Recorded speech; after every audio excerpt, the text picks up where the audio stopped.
नमस्कार। आज हम डिस्कस करेंगे गिरिराज पत्रिका, जो कि हिमाचल प्रदेश की साप्ताहिक पत्रिका है। देखिए, गिरिराज पत्रिका डिस्कस करेंगे दिसंबर महीने का। गिरिराज पत्रिका का सेकंड पार्ट जो है हम डिस्कस करेंगे दिसंबर 2023 का। इससे पहले जितने भी इंपॉर्टेंट पार्ट हुए हैं उन सबको जो है हम डिस्कस कर चुके हैं। गिरिराज पत्रिका के अलावा और भी कोई अगर दिल्ली न्यूज़पेपर से हिमाचल का करंट अफेयर बना है वो भी यहाँ पर कवर किया जाएगा। तो सबसे पहले क्वेश्चन से देखिए, बोलते हैं who is chairperson of committee constituted by Himachal Pradesh government to increase marriage age of women to 21 years. तो बोलते हैं कि हिमाचल प्रदेश सरकार के द्वारा जो है वो अभी हाल फिलहाल में कमेटी का गठन किया गया है। ये समिति क्या करेगी? ये जो कमेटी बनाई गई है इसका काम है कि महिलाओं की जो विवाह की आयु है उसको 21 वर्ष तक बढ़ाया जाए। इसके ऊपर जो है ये काम करेगी कि किस तरह से ये पॉसिबल है। तो ये कमेटी जो है वो अभी गठित की गई है। अब ये कमेटी गठित की गई है तो आपने ध्यान रखना है कि किसकी अध्यक्षता में की गई है। तो ये एम सुधा देवी की अध्यक्षता में की गई है। ऑप्शन ए जो है वो सही आंसर है। गिरिराज पत्रिका में ये क्वेश्चन नहीं आया था, गिरिराज पत्रिका में नहीं आया था, तो ये डेली न्यूज़पेपर में आया था। और हमारा टारगेट क्या है? हमारा टारगेट है कि हिमाचल का कोई भी करंट अफेयर हमारा नहीं छूटना चाहिए, चाहे वो डेली न्यूज़पेपर से हो, चाहे वो हिमाचल जीके का गिरिराज पत्रिका से हो। तो देखिए, एम सुधा देवी हैं। अब यहाँ पर हम कुछ इंपॉर्टेंट पॉइंट जानेंगे, पहले इस कमेटी के बारे में और भी बातें जानेंगे। एम सुधा देवी जो है वो social justice and empowerment secretary हैं प्रेजेंट टाइम में, और ये कमेटी की चेयरमैन बनाई गई हैं। इसके अलावा जो है प्रियातु मंडल करके है। प्रियातु मंडल जो है ये रूरल डेवलपमेंट सेक्रेटरी हैं, ये भी इसके मेंबर हैं। और शरद कुमार लघवाल है, ये लॉ सेक्रेटरी हैं, ये भी हैं। मानसी सहाय ठाकुर है, ये भी जो है वो director of labour and employment है, ये भी इसके मेंबर हैं। और Pratibha Chauhan chief of bureau of the Tribune newspaper इसकी है ये। तो ये सारे जो है उसके मेंबर हैं। आपने ध्यान रखना है कि प्रियंका वर्मा जो है ये मैनेजिंग डायरेक्टर है नेशनल हेल्थ मिशन फॉर, ये जो है वो मेंबर सेक्रेटरी जो है वो बनाई गई है कमेटी की। तो ये सारे नाम तो आपको नहीं याद रहेंगे, परंतु मोटे मोटे तौर पर पढ़े होंगे ना तो एग्जाम में डेफिनेटली हेल्प करेंगे। और एम सुधा देवी का नाम यहाँ से इंपॉर्टेंट है क्योंकि ये कमेटी की जो है वो चेयरमैन बनाई गई है। देखिए, अगर हम बात करते हैं ना मिनिमम एज मैरिज के लिए क्या रखी गई है, तो अगर हम वुमेन की बात करते हैं महिलाओं की, तो महिलाओं के लिए 18 वर्ष जो है वो मिनिमम एज रखी गई है। और अगर हम बात करते हैं मेन की, तो मेन के लिए जो है 21 ईयर जो है ये रखी गई है। ये भी आपने ध्यान रखना है। लास्ट टाइम ये मुद्दा उठा भी था कि इस एज को जो है वो महिलाओं की इंक्रीज कर देना चाहिए। तो देखो, एक और आर्गुमेंट वहाँ पर निकल कर सामने आया था कि जब 18 वर्ष की कोई महिला या 18 वर्ष का कोई व्यक्ति वोट दे सकता है तो मैरिज के लिए जो है वो क्यों एलिजिबल नहीं है, ये भी जो था वो कहा गया था। तो अगर हम बात करते हैं ना कि वोटिंग की एज क्या है, तो वोटिंग की एज जो है वो मिनिमम एज है 18 साल। और साथ में ही क्या कहा गया था? साथ में ये कहा गया था कि वोटिंग की एज 18 साल की गई है ना, पहले 21 साल होती थी, 21 से ये इसको कम करके 18 साल किया है। तो कौन सी कॉन्स्टिट्यूशनल अमेंडमेंट से ये किया गया है? तो ये किया गया है 61st कॉन्स्टिट्यूशनल अमेंडमेंट ऑफ 1989 से। 61st कॉन्स्टिट्यूशनल अमेंडमेंट है 1989 की, इससे जो है ये किया गया है। ये भी आपने ध्यान रखना है कि किससे जो है वो किया गया है। तो 61st कॉन्स्टिट्यूशनल अमेंडमेंट यहाँ पर नोट करें। तो यही पॉइंट यहाँ से निकले जो एग्जाम में क्वेश्चन पूछे जाते हैं। अगला क्वेश्चन देखिए, बोलते हैं how much amount spend under him Ganga योजना। ये हिम गंगा योजना जो था वो बजट में अनाउंस की गई थी, परंतु इस बार जो गिरिराज पत्रिका आई थी ना, इस बार की गिरिराज पत्रिका सारी की सारी गिरिराज पत्रिका अलग अलग योजनाओं से भरी थी, क्योंकि सरकार को बने हुए 1 साल हो गया, तो सरकार ने सारी अपनी उपलब्धियां यहाँ पर गिनवाई थी। हम बात कर रहे हैं हिम गंगा योजना की, तो इसके ऊपर कहा गया है कि 500 करोड़ रुपया जो है वो खर्च किया जाएगा। ऑप्शन डी सही आंसर है। अब देखो, यहाँ पर कहा गया है कि पशुपालन जो है उनको दूध से उचित दाम मिल सके, इसके लिए जो है 500 करोड़ रुपया जो है वो हिम गंगा योजना के लिए आरंभ किया गया है। ये योजना स्टार्ट की गई है। इस योजना के माध्यम से होगा ये कि दूध के जो प्रसंस्करण है और उसका विपणन है उसमें सुधार लाया जाएगा। और भी बहुत कुछ बातें यहाँ पर कही गई थी। यहीं पर मैं एक और बात जोड़ देता हूँ साथ में कि छोटे दुकानदार और व्यापारी जो है ना उनको 50,000 रुपये तक का ऋण देने की बात सरकार कहती है। 50,000 तक का ऋण देने के लिए सरकार बात कहती है। सरकार कहती है जो ब्याज होगा ना उसके ऊपर 50% सब्सिडी देंगे। इंटरेस्ट जो होगा उसके ऊपर 50% सब्सिडी दी जाएगी, ये सरकार कहती है। तो ये भी चर्चा में आया था, तो ये भी आपने ध्यान रखना है। हिमगंगा योजना तो इम्पोर्टेंट है ही है, साथ में आपने ये जो दुकानदार हैं, छोटे दुकानदार हैं, इनके बारे में भी जान लिया। ये सारी की सारी बातें आई थी गिरिराज पत्रिका में। अगला क्वेश्चन देखें, ये भी इंपॉर्टेंट है। बोलते हैं डॉक्टर यशवंत सिंह परमार यहाँ पर होगा। यशवंत सिंह परमार, क्वेश्चन थोड़ा सा अनकम्प्लीट है, कंप्लीट कर लेते हैं इसको पहले। बोलते हैं अंडर डॉक्टर यशवंत सिंह परमार जो एक योजना है, बोलते हैं at what percentage interest loan will be provided for technical education under the Parmar student loan scheme. तो हिंदी में देखिए आप, इंग्लिश में तो ये आगे पीछे हो गया है। बोलते हैं डॉक्टर वाई एस परमार विद्यार्थी ऋण योजना के अंतर्गत तकनीकी शिक्षा के लिए कितने प्रतिशत ब्याज पर जो है वो ऋण उपलब्ध कराया जाएगा, सरकार ये कहती है। देखिए अगर हम बात करते हैं ना टेक्निकल एजुकेशन की, तो टेक्निकल एजुकेशन के लिए सरकार कहती है कि हम 1%, ऑप्शन ए जो है वो सही आंसर है। हमने पहले भी डिस्कस किया है, परंतु उस टाइम इस योजना का नाम डिस्कस नहीं हुआ था। अब आपने ध्यान रखना है कि इस योजना का नाम है डॉक्टर वाई.एस. परमार विद्यार्थी ऋण योजना। ये चलाई गई है अगर किसी को जो है, किसी बच्चे को इंजीनियरिंग करनी है, मेडिकल में पढ़ाई करनी है, पीएचडी करनी है, बी फार्मेसी करनी है, नर्सिंग करनी है, या कोई और व्यावसायिक पाठ्यक्रम जो है उसको करना है, तो उसको 1% ब्याज पर जो है वो 20 लाख रुपए तक का लोन जो है वो दिया जाएगा। 20 लाख रुपए तक का लोन देने की सरकार बात कहती है, परंतु सरकार एक और बात यहाँ पर कहती है। सरकार ये कहती है कि ये उन्हीं लोगों को दिया जाएगा जो गरीब है, जो गरीब लोगों को ही दिया जाएगा। मतलब सभी को ये सुविधा नहीं मिलेगी, गरीब लोगों को ही ये सुविधा देने की बात कहते हैं। तो ये आपने यहाँ से नोट कर लेना है। साथ में ही जो है वो यहाँ पर आया था हाइड्रो इंजीनियरिंग कॉलेज। तो आपने ध्यान रखना है कि हाइड्रो इंजीनियरिंग कॉलेज हिमाचल में कहाँ पर स्थित है, ये बंदला में जो है वो स्थित है हाइड्रो इंजीनियरिंग कॉलेज के। इसी आर्टिकल से कोई और भी इंपॉर्टेंट पॉइंट निकल कर आया, तो यहाँ से और भी इंपॉर्टेंट पॉइंट निकल कर आया। यहाँ पर कहा गया था कि जो सैनिक हैं, स्वतंत्रता सेनानी हैं, उनके लिए सम्मान राशि जो है वो सरकार देती है। तो हिमाचल प्रदेश सरकार जो है स्वतंत्रता सेनानियों और वीर सैनिकों को जो है जो प्रदेश का नाम रोशन करते हैं, उन सेनानियों को सम्मान राशि जो है 15,000 रुपये देती थी पहले, अब उसको बढ़ाकर 25,000 रुपया कर दिया है और ये प्रति माह कर दिया गया है। तथा दिवंगत जो स्वतंत्रता सेनानी हैं उनकी पत्नियों को जो है वो पहले 15,000 दिया जाता था, अब 20,000 रुपया जो है वो दिया जाएगा। और युद्ध में शहीद हुए जो घायल या फिर लापता सैनिक है ना, उनके जो आश्रित हैं, उनके ऊपर जो डिपेंडेंट हैं, उनको भी जो है वो पहले उनको भी जो है वो अनुग्रह अनुदान राशि जो है वो बढ़ा दी गई है, उनकी 50%। तो इस तरह से सरकार कहती है कि अलग अलग योजनाओं के तहत फायदा देने की बात हमने कही है। परंतु यहाँ से जो इंपॉर्टेंट था वो आपने सारी बातें नोट करनी है। अगला क्वेश्चन देखिए, बोलते हैं how much financial assistance will the Himachal Pradesh government provide to women for housing construction under the chief minister Ekal Nari Awas Yojana. तो ये बोलते हैं कि हिमाचल प्रदेश सरकार मुख्यमंत्री एकल नारी आवास योजना के तहत महिलाओं को आवास निर्माण के लिए कितनी आर्थिक सहायता जो है वो देती है। अब ये जो एक योजना चलाई गई है इस तरह की, इसका नाम आपने ध्यान रखना है कि इसका नाम है मुख्यमंत्री एकल नारी आवास योजना। ये जो एकल नारी आवास योजना चलाई है, सरकार कहती है कि मुख्यमंत्री, इसका पूरा नाम है मुख्यमंत्री विधवा एवं एकल नारी आवास योजना। इसके तहत मकान बनाने के लिए 1.5 लाख यानी कि 1.50 लाख रुपए की जो है 1,50,000 रुपए की जो है वो सहायता राशि जो है वो देती है।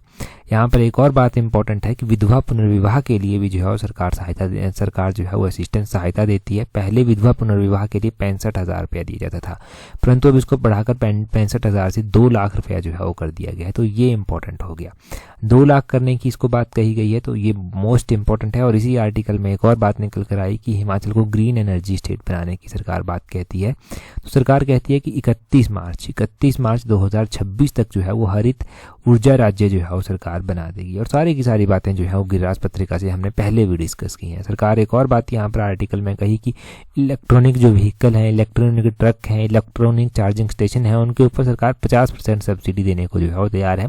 तभी तो हम ग्रीन एनर्जी स्टेट जो है वो बना सकेंगे 2026 तक। ठीक है जी, ये सारी बातें यहाँ से एक ही आर्टिकल से निकल कर आई थी, तो ये हमने सारी की सारी जान ली। एक अच्छा रिवीजन यहाँ से स्कीम्स के बारे में वैसे हो रहा है आज। आगे देखिए, बोलते हैं हाउ मच। देखो आपको एनालाइज भी करना है। अगर आपने प्रीवियस की गिरिराज पत्रिकाएं देखी है ना सारी की सारी, तो आपको एनालाइज भी करना है कि कितने क्वेश्चन आपको आते हैं, कितने क्वेश्चन नहीं आते हैं, कितने क्वेश्चन आपके भूल रहे हैं, कितने क्वेश्चन गलत हो रहे हैं, और सारी बातें आपको साथ साथ में एनालाइज करनी है। अगला क्वेश्चन देखें, बोलते हैं how much subsidy is being given by the Himachal Pradesh government to 20,000 meritorious girls student to purchase e scooty. तो कहते हैं कि हिमाचल प्रदेश सरकार 20,000 मेधावी छात्राओं को ई स्कूटी खरीदने के लिए, इलेक्ट्रॉनिक स्कूटी खरीदने के लिए जो कितनी % सब्सिडी देने की बात कहती है। सरकार ने बजट में भी अनाउंसमेंट किया था, और अभी जो है वो अभी भी सरकार के द्वारा कहा गया है कि हिमाचल प्रदेश सरकार ने जो है 20,000 मेधावी छात्राओं को जो है वो ई स्कूटी खरीदने के लिए 25,000 रुपये सब्सिडी जो है वो दे रही है। कितना? ऑप्शन बी सही आंसर है। 25,000 सब्सिडी देने की सरकार यहाँ पर बात कहती है कि हम 25,000 सब्सिडी जो है वो यहाँ पर दे रहे हैं ई स्कूटी खरीदने के लिए, इलेक्ट्रॉनिक स्कूटी खरीदने के लिए। चलिए जी, ये तो हो गया आपका यहाँ पर कि 25,000 रुपया जो है वो सरकार दे रही है इलेक्ट्रॉनिक स्कूटी खरीदने पर। इससे पहले सरकार ये भी कहती है कि हमने जो है वो मुख्यमंत्री सुखाश्रय योजना जो है वो चलाई है। इस मुख्यमंत्री सुखाश्रय योजना के तहत जो है वो क्या किया जाता है, इसके तहत जो बच्चे अनाथ हैं ना, उनको रहने के लिए जो है शेल्टर दिया जाता है एक तरह से, और अनाथ और वंचित बच्चे हैं उनकी मदद सरकार करती है। और ये करती है सरकार 27 ईयर तक, 27 ईयर तक जो है सरकार सहायता करती है। और सरकार कहती है कि ये जो बच्चे यहाँ पर हैं ना, जो भी इनके रहने के लिए स्थान बनाए गए हैं जहाँ पर ये रहते हैं, फिर तो इनको चिल्ड्रन ऑफ द स्टेट का नाम दिया गया है। साथ में सरकार कहती है कि इनको जो है वो इनको वित्तीय सहायता तो सरकार देती ही है, सरकार इनको जो है वो 4,000 रुपया प्रति माह जो है वो देती है। और दूसरी ओर सरकार कहती है कि इनको जो है वो वित्तीय सहायता देने के अलावा 15 दिवसीय अध्ययन भ्रमण भी जो है वो करवाया जाता है। ये उपलब्धि जो है ये सरकार ने यहाँ पर जो है फैसिलिटीज़ देने की बात कही है। और इन बच्चों को जो है वो प्रति वर्ष 10,000 रुपया भत्ता देने की बात, और 500 रुपया जो है वो उत्सव अनुदान है। कोई फेस्टिवल है तो फेस्टिवल के ऊपर इनको 500 रुपया जो है वो अनुदान देने की बात सरकार ने कही है। और 2 लाख रुपये का विवाह अनुदान भी जो है वो इनको दिया जाएगा, ये भी सरकार जो है वो कहती है। तो ये आपने ध्यान रखना है कि चिल्ड्रन ऑफ द स्टेट हो गया, मुख्यमंत्री सुखाश्रय योजना हो गया, और कितने दिनों का टूर कराया जाता है, कितनी इनकी एज है, कितना है ना। तो ये सारी बातें यहाँ से हैं, क्योंकि हमने पहले डिस्कस की हैं तो आपको ज़्यादा डिफिकल्टी होगी नहीं यहाँ से याद रखने में। अगला क्वेश्चन देखिए, बोलते हैं how much milk cess has been imposed on every liquor bottle by the Himachal Pradesh government. सरकार कहती है कि हमने जो है वो क्या किया है, हर एक जो शराब की बोतल है ना उसके ऊपर मिल्क सेस जो है वो लगा दिया है। अब हमने मिल्क सेस जब लगाया है ना, तो सरकार ये बताती है कि हमने 10 रुपया मिल्क सेस जो है वो पर बॉटल लगाया है। ऑप्शन बी जो है वो सही आंसर है। ठीक है, सरकार ने कहा कि हमने जो है वो वाटर सेस लगाने का अहम फैसला जो है वो लिया है। इसमें प्रदेश को जो है वो करोड़ों रुपए का जो है वो लाभ होगा। और अब सरकार ने कहा है कि शराब की दुकानों की नीलामी को लेकर बात की गई, और कहा गया कि यहाँ पर जो मिल्क सेस हमने लगाया है ना शराब की बोतलों पर, वो 10 रुपये का जो है वो लगाया है।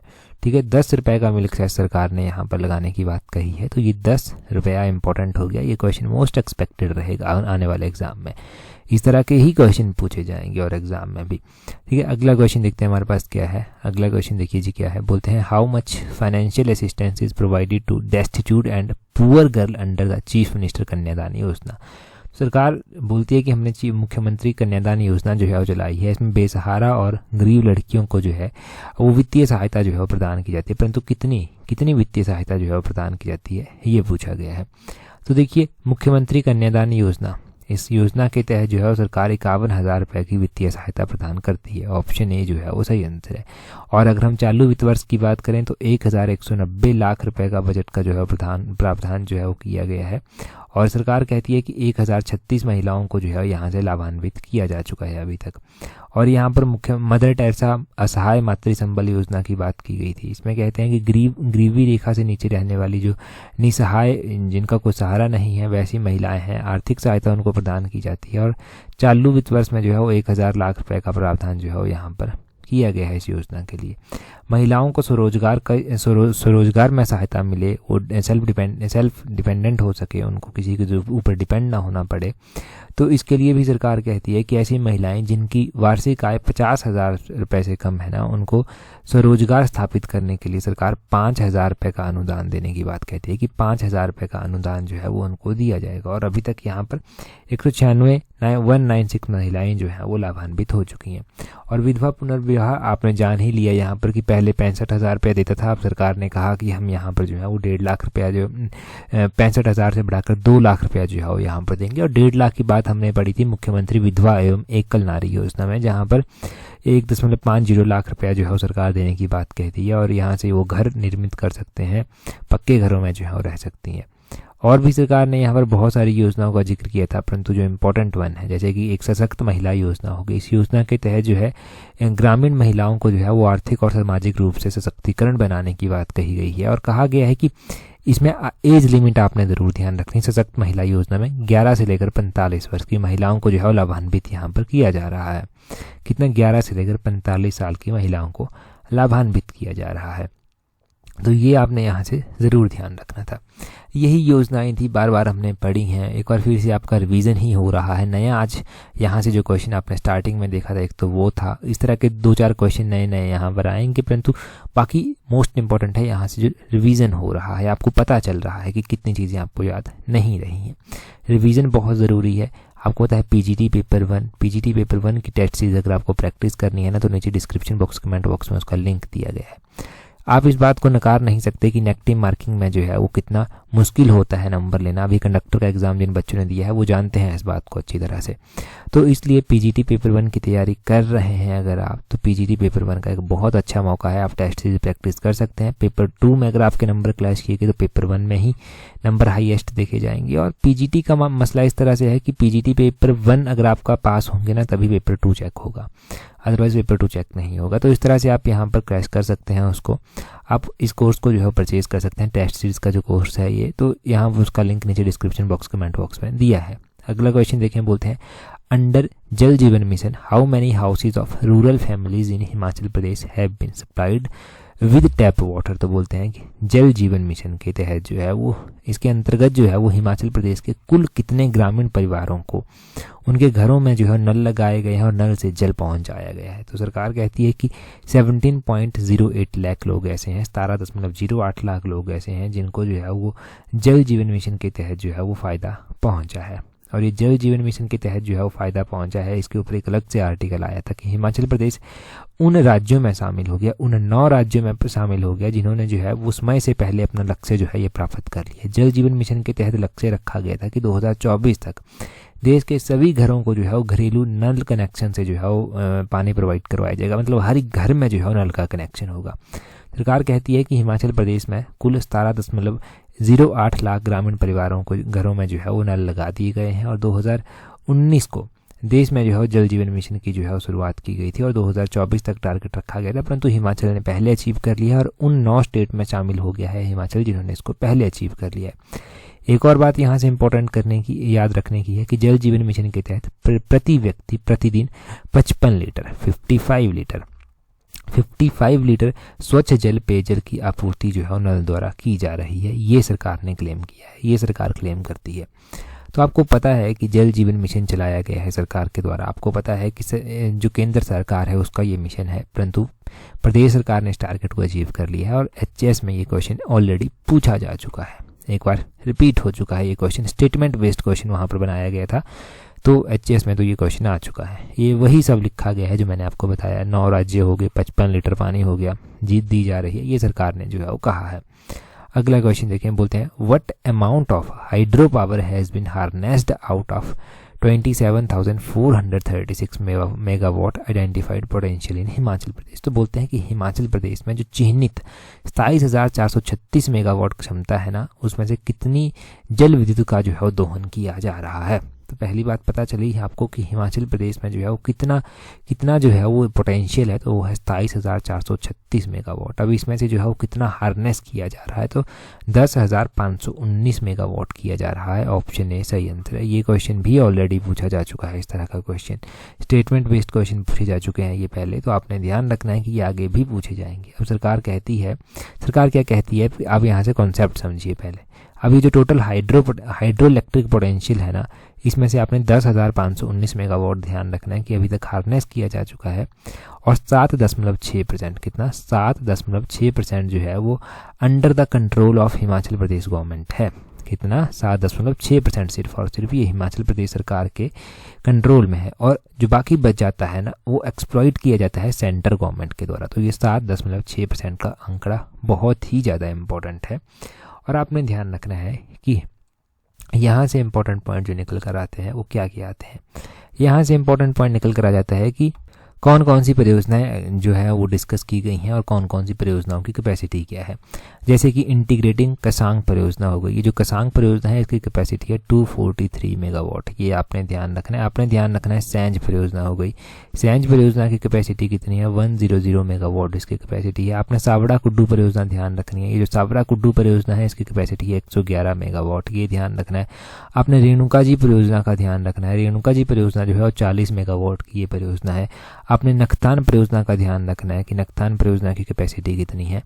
ये परियोजना की कैपेसिटी है 460 मेगावाट। आपने ध्यान रखना है किसाऊ बांध परियोजना, किसाऊ परियोजना की कैपेसिटी कितनी है, इसकी परियोजना कैपेसिटी 660 मेगावाट है। कसांग, सैंज और ये जो साबड़ा कुड्डू हो गया, साबड़ा कुड्डू के अलावा जो है रेणुका जी परियोजना, नखतान परियोजना, किचांग परियोजना, इन सभी की कैपेसिटी जो है वो एग्जाम में पूछी जा सकती है। ये इंपॉर्टेंट है क्योंकि ये मेंशन्ड है ऑलरेडी गवर्नमेंट के डॉक्यूमेंट्स में, तो ये परियोजनाएं तो इंपॉर्टेंट हैं ही हैं एग्जाम पॉइंट ऑफ व्यू से, खासकर पब्लिक सर्विस कमीशन के एग्जाम। ठीक है, पब्लिक सर्विस कमीशन के एग्जाम खासकर ये बहुत इंपॉर्टेंट रोल जो है वो प्ले करेगी। ये आपने ध्यान रखना था। अगला क्वेश्चन देखिए हमारे पास क्या पूछा गया है। कहा गया है यहाँ पर which district of Himachal Pradesh will be developed as tourism capital. तो आपने जाना, आपको पता है क्योंकि हमने पढ़ा है पहले भी ये क्वेश्चन कि बजट में भी बात कही गई थी, फिर से बात कही गई यहाँ पर कि हिमाचल प्रदेश के किस जिले को जो है वो सरकार पर्यटन राजधानी के रूप में विकसित करने की बात कहती है। तो सरकार कहती है कि हम कांगड़ा जिले को जो है वो पर्यटन राजधानी के रूप में जो है वो विकसित करेंगे। ऑप्शन सी जो है वो सही आंसर है।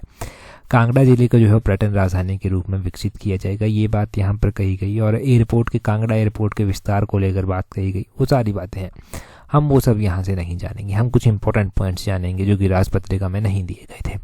गिरास पत्रिका में एक तो अभी जो मंत्रियों ने शपथ ली है, एक राजेश त्रिमाणी है, उन्होंने शपथ ली है, वो मेंशन्ड नहीं था इस बार, तो वो अगली बार की गिरास पत्रिका में जो है वो आ जाएगा, तो नेक्स्ट टाइम वो डिस्कस हो जाएगा, उसको लेकर कंसर्न नहीं होना है।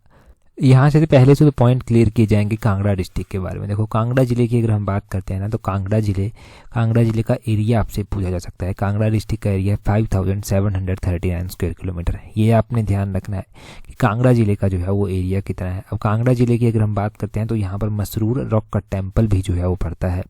कांगड़ा में जो है मसरूर रॉक का टेम्पल पड़ता है, इसको जो है वो एलोरा ऑफ हिमालयस भी जो है वो कहा जाता है, या फिर एलोरा ऑफ हिमाचल जो है वो इसको कहते हैं। ये आपने ध्यान रखना है कि एलोरा ऑफ हिमाचल जो है वो किसको कहते हैं, तो ये कांगड़ा का मसरूर रॉक का टेम्पल है जिसको कहा जाता है। कांगड़ा के जो इंपॉर्टेंट राजा हुए, राजा संसार चंद हुए, उनका नाम आपने ध्यान रखना है। कांगड़ा की जो पेंटिंग है उनको शरण दी गई इनके कार्यकाल के दौरान, और साथ में ही आपने कांगड़ा पेंटिंग का ध्यान रखना है कि इसको GI टैग भी जो है वो मिल चुका है। अब कांगड़ा डिस्ट्रिक्ट के बारे में क्वेश्चन पूछने वाला ये क्वेश्चन पूछ लेता है कि कांगड़ा जिले के रूप में कब गठन हुआ था। तो 1 नवंबर 1966 को जो है वो जिले के रूप में गठन हुआ था। धर्मशाला जो है वो इसका हेडक्वार्टर है। कांगड़ा जिले में जो है वो कितने विधानसभा क्षेत्र जो है वो आते हैं, ये आपको पता होना चाहिए। तो कांगड़ा में 15 विधानसभा क्षेत्र जो है वो आते हैं। कितने? 15 विधानसभा क्षेत्र जो है वो यहाँ पर आते हैं। सबसे ज़्यादा विधानसभा क्षेत्र कौन से डिस्ट्रिक्ट में आते हैं, तो सबसे ज़्यादा विधानसभा क्षेत्र डिस्ट्रिक्ट कांगड़ा में ही जो है वो आते हैं। इसका एरिया तो हमने जान ही लिया, 5739 स्क्वायर किलोमीटर है, जो पूरे हिमाचल का कितना % कवर करता है, 10.31% जो है वो कवर करता है।